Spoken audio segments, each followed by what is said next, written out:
Rain showers tonight, freezing rain and ice for the Plateau, and then mainly gray on Wednesday as showers and fog linger, especially early in the morning. Good Tuesday night, East Tennessee. David Aldrich, Captain Accurate here from the Captain Accurate Weather Command Center. We'll take a look at the ultimate Doppler radar presented by Madlock Tire Service and Auto Repair, East Tennessee's #1 tire shop and auto repair since 1953. Most of the rain just before 8 p.m. back toward Crossville, Wartburg, and Harriman. But there's a concern that some of this rain could change to freezing rain, which is what we're seeing in pink around places like Nashville and Clarksville, working its way here, at least mainly north and west. But you'll notice it goes all the way back toward Jackson, also into Memphis, where they're under ice storm warnings, real concerns there, as well as Texas. They've been hit by this as well. So it's one big, large system. Winter weather advisories do not refer to snow. They refer to freezing rain. From the Weather Service in Morristown, it's up to 1/10 of an inch. And of course, Jamestown, Crossville, which is governed by NWS Nashville, believes it could be up to 2/10. And yours truly may be up to 1/4. 0.25 is what some of the data that I see. Now, that may be in pockets, but we certainly want to watch that. And anywhere you're on bridges and overpasses tonight, tomorrow morning, you want to be extra careful if you're in those areas. Headlines: freezing rain, ice for the Plateau. That's just rain. It looks like rain, smells like rain.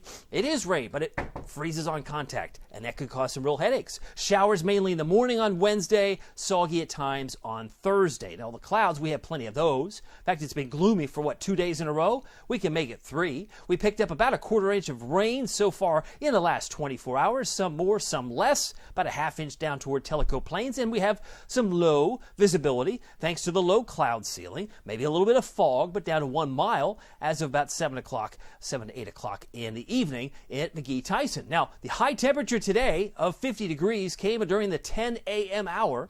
And then we got cooler. We got down to 41 during the 1 p.m. hour. So it was very strange, like an upside down day. But it was an average high, because normal high is 50. 50 in Morristown. We got up to 52 in Sevierville. May not have occurred in the latter part of the afternoon, which one might expect. But it was what it was, 42 the high in Jamestown. And temperatures topped out only at 32 in Memphis, 32 in Jackson, which is why they've had more ice, no doubt for them. Meanwhile, we look at the pavement temperatures. This is model driven, but you may see some problem areas in the morning, especially when rain is falling and it's hitting some of those blue areas where temperatures could be in the upper 20s to low 30s.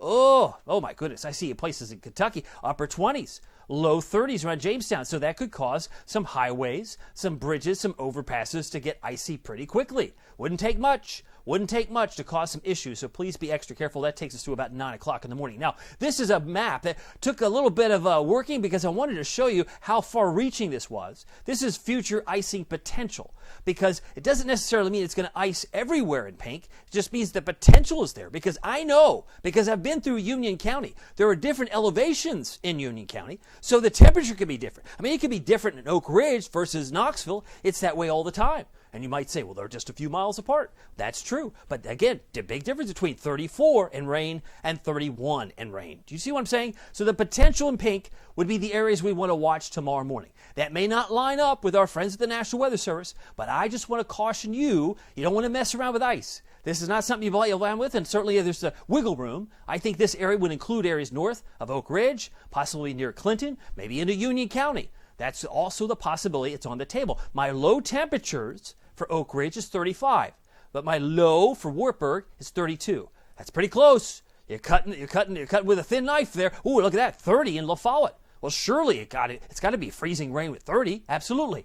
How about 28 in Oneida? Yeah, that's a sure slam dunk. But at some point, 28 goes to 30, goes to 35 as you come down I-75. Does that make sense? So temperatures are going to be all dependent. And I want to show you some of the modeling because, again, this may not line up with expectation for the Weather Service, but it does show this model, 0.17 around Jamestown. I'm seeing data that brings it up to 0.22 and 0.25. So if you get about 1/4 inch of this stuff, you're not going to like it, especially when you're trying to get out the door in Scott County tomorrow morning and you are in a hurry.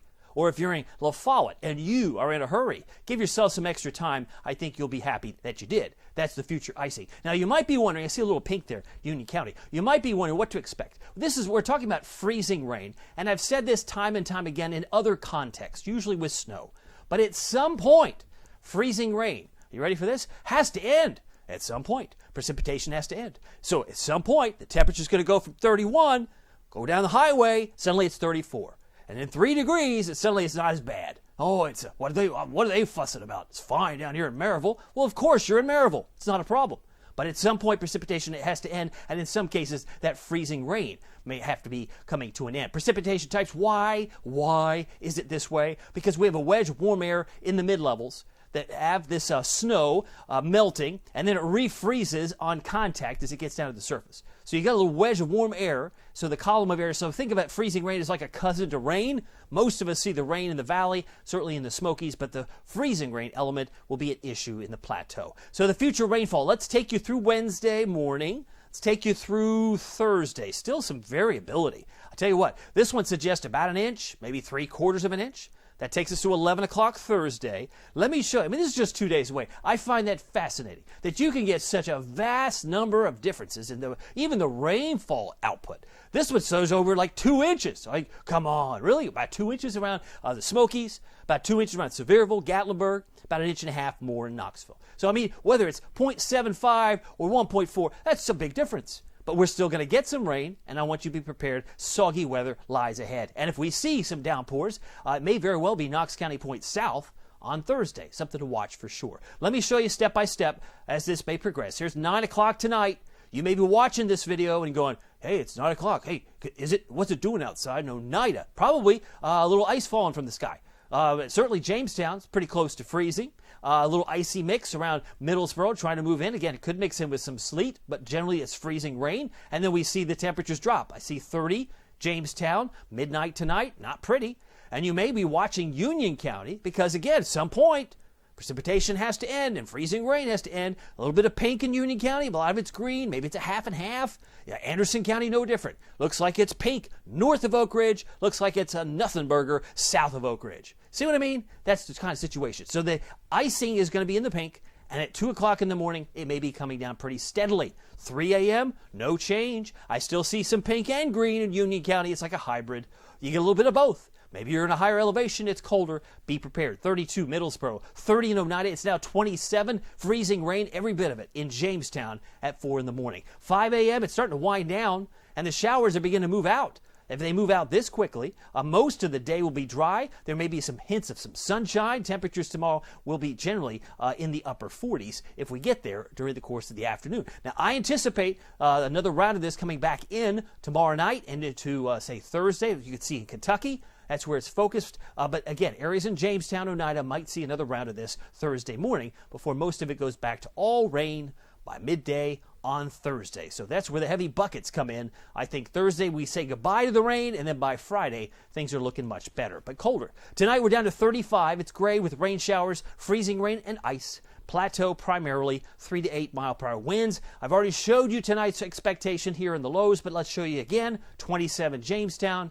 28 Oneida, 30 in La Follette. Tomorrow is Wednesday, 45 for your high tomorrow, but mainly gray and fog, and showers mainly in the morning. So again, most of the day in the afternoon, you're not needing an umbrella. 44 in Morristown, 41 in Oneida, should make a recovery to about 46 for Kingston, 42 for Crossville. Here is your Captain Accurate Weather Authority forecast for Knoxville, East Tennessee. There's the 48. That's Groundhog Day. Groundhog Day, 41 on Friday, lots of sunshine Friday and Saturday, and I'd say it's partly cloudy, a little milder on Sunday at 51, but there are some spring-like days, at least coming down the road. Monday, Tuesday, we get back to around 62 degrees. By the way, you can keep track of it all using the Captain Accurate Weather app with Pete Michaels Traffic. It's free. Just search the words Captain Accurate at the App Store and Google Play. It's very easy to find. Hopefully you'll be there soon enough to make sure you download that today. Well, my name is David Aldrich. If you're interested in the premium service, we're talking a lot more about this type of weather in detail every day on the Facebook post that you see here, except for exclusive members who are watching it. You do have to subscribe. I have all the details at CaptainAccurate.com. It's very affordable and very likable. I think if you love weather, you ought to check it out. Well, my name is David Aldrich. Some people call me Captain Accurate. It's not easy being accurate, so weather doesn't surprise you. We'll see you here next time. Take care.